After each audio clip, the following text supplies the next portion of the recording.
தேவனே, இன்று என்னை உருமாற்றும். மே மாதம் 10ஆம் தேதி. வேதனைப்படுத்துபவன். 1 யோவான் 4:18. அன்பிலே பயமில்லை.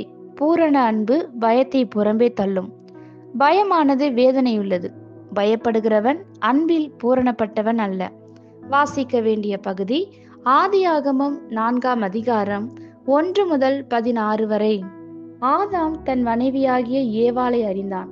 அவள் கர்ப்பவதியாகி காயினை பெற்று, கர்த்தரால் ஒரு மனுஷனை பெற்றேன் என்றாள். பின்பு அவனுடைய சகோதரனாகிய ஆபேலை பெற்றாள். ஆபேல் ஆடுகளை மேய்க்கிறவன் ஆனான். காயின் நிலத்தை பயிரிடுகிறவன் ஆனான். சில நாள் சென்ற பின்பு காயின் நிலத்தின் கனிகளை கர்த்தருக்கு காணிக்கையாக கொண்டு வந்தான்.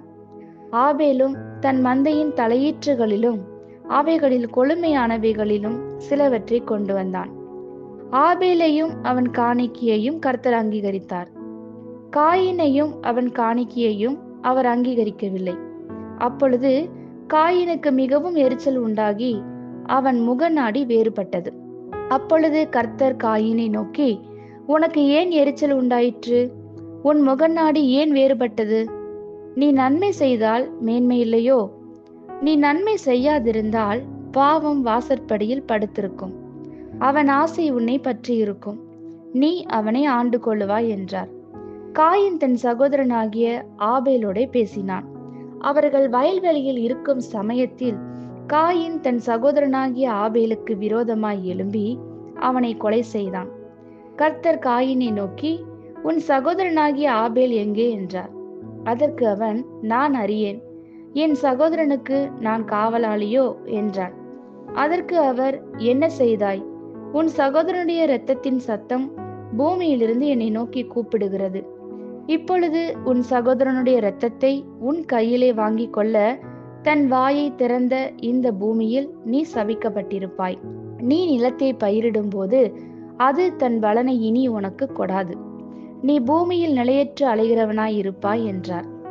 அப்பொழுது காயின் கர்த்தரை நோக்கி, எனக்கு இட்ட தண்டனை என்னால் சகிக்க முடியாது. இன்று என்னை இந்த தேசத்திலிருந்து துரத்தி விடுகிறீர். நான் உமது சமூகத்துக்கு விலகி மறைந்து பூமியில் நிலையற்று அலைகிறவனாய் இருப்பேன். என்னை கண்டுபிடிக்கிறவன் எவனும் என்னை கொன்று போடுவானே என்றான். அப்பொழுது கர்த்தர் அவனை நோக்கி, காயினை கொல்லுகிற எவன் மேலும் 7 பழி சுமரும் என்று சொல்லி, காயினை கண்டுபிடிக்கிறவன் எவனும் அவனை கொன்று போடாதபடிக்கு கர்த்தர் அவன் மேல் ஒரு அடையாளத்தை போட்டார். அப்படியே காயின் கர்த்தருடைய சந்ததியை விட்டு புறப்பட்டு ஏதேனுக்கு கிழக்கான நோத் என்னும் தேசத்தில் குடியிருந்தான். ஆமேன். மனித இருதயங்களுக்குள் நரகத்தை கட்டவிழ்த்துவிடும் மிகவும் கொடூரமான ஆவிகளில் ஒன்று பயம். நாம் எல்லாரும் அறிந்தபடி எந்த ஒரு சரீர வலியை காட்டிலும் ஆவிக்குரிய வேதனை பயங்கரமானது. அப்போஸ்தலனாகிய யோவான் பயம் என்ன செய்யும் என்பதை குறித்து ஒரு தெளிவான படத்தை காட்டுகிறார். பயம் வேதனைப்படுத்தும். வேதனைப்படுத்துதல் என்பது நெருக்குதல், நிர்பந்தப்படுத்துதல் மற்றும் நாசம் செய்தல். ஆதாமும் ஏவாளும் தேவனுக்கு விரோதமாய் பாவம் செய்த போது பயந்து கொண்டிருந்தார்கள். பொறாமையினால் காயின் ஆபேலை கொன்றபோது பயந்து கொண்டிருந்தான். இயேசுவின் குற்றமில்லாத இரத்தத்தை காட்டி கொடுத்த போது யூதாஸ் காரியத்தும் பயந்து கொண்டிருந்தான். வேதனைப்படுத்தும் பயம் ஒரு மனிதனை தேவ சந்நிதியிலிருந்து வெளியேற்றுகிறது. யூதாசுக்கு நடந்தது போல அது ஒரு மனிதனை தன்னுடைய கடந்த கால பாவத்தினால் குற்றப்படுத்தி அந்த மனுஷன் தன்னை வெறுத்து தன்னுடைய வாழ்வையே மாய்த்து கொள்ளும் அளவுக்கு வேதனைப்படுத்தும்.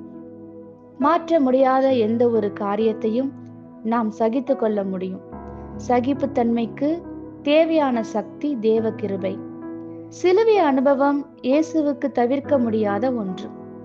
ஆனால் அவர் கிருபையால் நிறைந்திருந்தார். அதை சந்தோஷத்துடன் சகித்தார். தம்முடைய மரணத்தின் மூலம் அவர் மரண பயத்திற்கு சாவுமணி அடித்தார். அவர் சிலுவையை கடந்து மகிமையை பார்த்ததினால் சிலுவையை சகிக்க முடிந்தது. உங்கள் பிரச்சனைகளை கடந்து தேவன் உங்களுக்கு தந்திருக்கிற வாக்கு தத்தங்களை நோக்கி பார்க்க கிருபையை பெற்றுக்கொள்ளுங்கள். எல்லா சூழ்நிலைக்காகவும் தேவனுக்கு நன்றி சொல்லுங்கள். உங்கள் மனதை சுய பரிதாபத்தில் செலுத்தாமல் நன்றி அறிதலிலும் விசுவாசத்திலும் நிரப்ப தெரிந்து கொள்ளுங்கள். நீங்கள் நினைப்பதற்கும் மேலாக தேவனால் செய்ய முடியும். ஆமேன். இந்த வார்த்தைகளினால் நீங்கள் ஆசீர்வதிக்கப்பட்டீர்கள் என்று நாங்கள் நம்புகிறோம்.